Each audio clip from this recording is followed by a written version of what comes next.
saan at paano makikita ang watch hour natin sa ating YouTube channel. So, ganito lang po guys ang gagawin. Mag-download po kayo ng YouTube Studio sa Play Store. At ito po ang ating YouTube Studio. Dito lang po ako lagi nakatingin pag gusto kong tignan yung aking watch hours. Ito po ang laman ng ating YouTube Studio.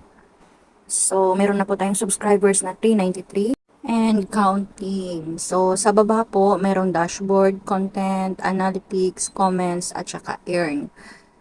Tapos, ito po ang sa ating videos na ina-upload. Yung mahaba po na mga videos, diyan po natin makikita sa videos. At yung short videos naman po, dito naman po sa short, yun po yung 15 seconds or 60 seconds.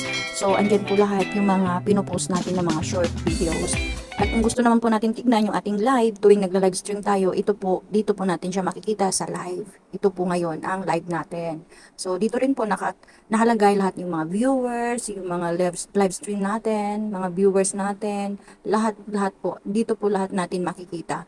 Andito po lahat kung magkano po percent yung napapanood ng ating mga subscriber, non-subscriber, at iba pa. At kung saang lugar ang nanonood ng ating mga videos.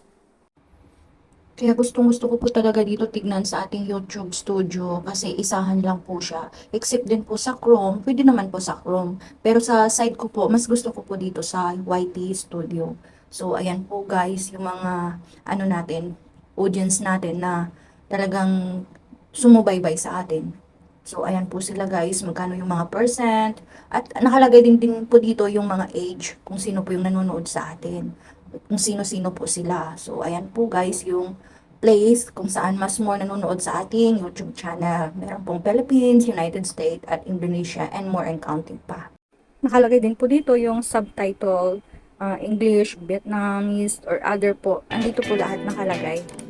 Watch time from the subscribers, ilang percent po sila na nanonood sa ating mga videos. So, ito naman po sa kabilang side, sa comment section, makikita nyo din po dito yung mga oldest, latest na mga comments o sino-sinong nagko-comment sa video na pinanood nila. At ito naman po ang sa earn. Dito po nakalagay yung hinahanap natin na watch hour. So, andito po nakalagay sa baba kung magkano na po yung subscribers natin, yung watch hours natin guys. So, ganun lang po siya ka-easy. Kaya mag-download na po kayo ng YT Studio sa inyong Play Store para mas madali lang po tignan. At kung nagustuhan mo ang aking video, please don't forget to like, subscribe, and share na din po. Maraming salamat po and God bless us all.